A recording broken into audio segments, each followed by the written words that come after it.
Hey, what's up guys, it's the Bedditor Editor. I'm coming at you guys again with a Red Dead Online video. Shouts out to the guy that said I wouldn't be back for another week in yesterday's video.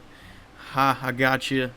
The next day, I'm back. It's pretty rare nowadays for me to do that, but here we are again. But yesterday was just a little update video. I know it wouldn't get many views, and it really didn't. Because where I was gone for like 2 weeks, the algorithm didn't really favor me, and plus those videos don't do well anyway. What I'm going to be doing is making an entire video on this whole trader thing, because that is actually pretty OP, and that's what we got this week. It's double money on the trader sales, and I believe double roll XP on trader. I don't know. I'm max trader, so I have no idea if there is double roll XP on it or not.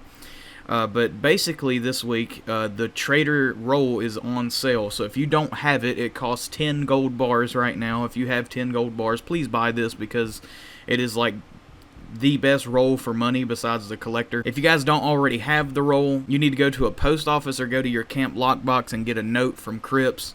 If you've already gotten that note from Crips, then I think you can just go talk to them at the camp. But if you haven't got that, then you go get that note, then you read it, and then it's going to send you to Valentine or St. Denis or Blackwater, one of those places I believe it's going to send you to. And then that's when you set it up. You set up the roll, and once you do set it up, if you're not maxed yet on Trader and you don't have like the large delivery wagon, it's going to be a little bit of a grind to work it up, but you'll rank up pretty fast in this. If you just do deliveries, the fastest way to level up, I believe, in this is as soon as you get one good to sell, just sell it, and you'll get XP just doing that, and that's what I would recommend you to do. I believe there is double roll XP. I don't know. If you have the Outlaw Pass, then there's like a 30% bonus or so that you get once you get it, I believe, for roll XP. But basically, in this video, I'm just going to be telling you that you need to sell trader stuff, essentially. That's really all I'm going to be telling you. What I would do is set your camp somewhere in the desert, because in the desert there's a lot of pronghorns. I believe that's what they're called, and a lot of them spawn in perfects or so.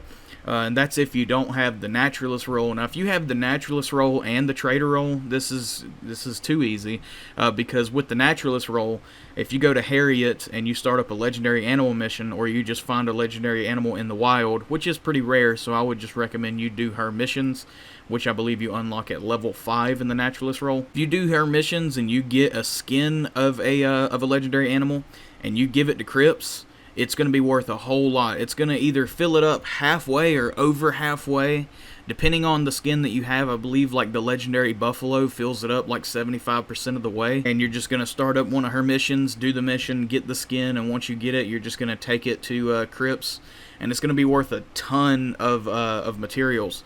So it's going to be extremely easy for you to fill that up if you do have the Naturalist roll. I have made plenty of videos on this in the past, but I'm just telling you about this if you didn't know about it. And also just a reminder, if I did tell you about it a long time ago, that is by far the quickest way to fill up your materials in there.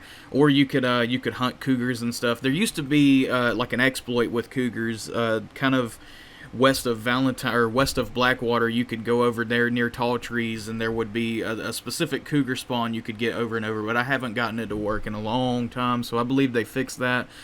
But I would just like set your camp somewhere in the desert and just hunt pronghorns and stuff, because there's a lot of stuff that spawns in the desert. Those pronghorns spawn in big groups, and if you do have the hunting wagon, then you can hold 5 of their carcasses at one time and make a big delivery of materials to Crips. And with the other thing, like the supplies, I would steal those, not buy them, because when you buy them, you have to wait a while, and it costs $20. It's not much at all, but you do have to wait a while. That's why I like to just do the steal mission. I mean, because you'll get some extra roll XP with the trader roll if you haven't maxed it out yet, if you do steal it, and then also it'll give you something to do, and you'll also have your supplies right then and there. And then with the sell missions, how it is if you have it full of 100 goods and you have the large wagon, a local delivery will net you $1,000, and a distant delivery will land you $1,250. So $1,250 is what you will get, because there's like an extra 25% bonus for doing a distant.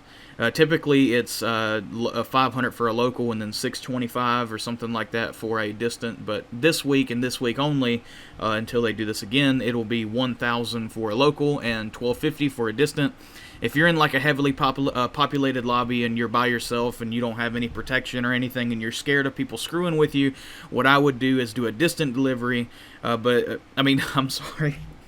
Yeah, put yourself at the biggest risk you possibly can. No, just do a local delivery if you're scared of people griefing you or something, because with the locals, they're literally like right down the road. You can get it done in like 3 minutes or so, depending on your camp spot. Now, if you're going to do a distant, what I recommend you to do is set your camp somewhere near Tumbleweed and do a distant like that, because it'll just be a straight shot essentially from the left-hand side of New Austin to the right-hand side of New Austin or up to Thieves Landing.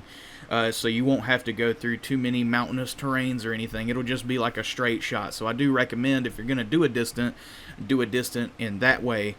But yeah, that's essentially what you're going to do. And then also, like a little exploit that there is the alligator skins aren't considered big skins.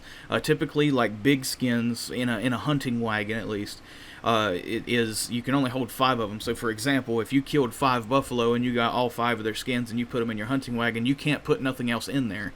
But with alligators, you can put, I believe, 50 of those in there. Unless they patch that, but I haven't heard anything about that, and I don't know why they would patch that. I don't know. And alligators spawn in abundance over there at the swamp, so that's like another thing you could do. You could go over there, kill 100 alligators. So 100.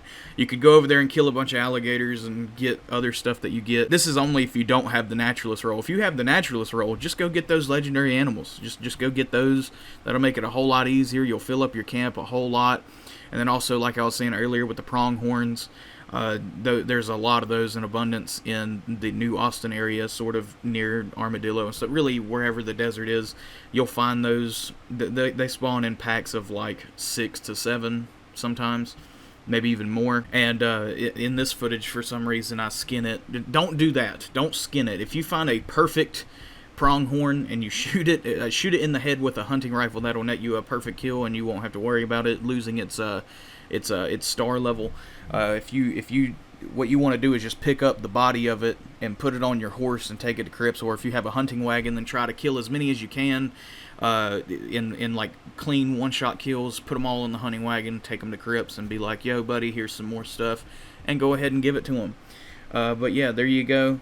I'm gonna try to make videos more often, because I did do like a huge break there for a while, and I kind of missed doing it, but it was a nice break. And also, my shoulder is messed up as well, so like it's hard for me to use my keyboard and edit videos and stuff. So that's a big reason why I haven't been wanting to do videos. But my shoulder is getting a lot better. It feels a lot better than it did yesterday. Yesterday when I woke up, I could barely move it. It was terrible, but it's getting a little bit better. But yeah, I'll try to make videos more often, and this video is getting a little bit too long, so I'm going to go ahead and end it. If you guys did like this video, then give it a like. If you dislike this video, then give it a dislike. If you guys want to see more videos like this, then go ahead and hit the sub button and you will see more. Other than all that stuff, I'll see you guys in the next one. Bye-bye.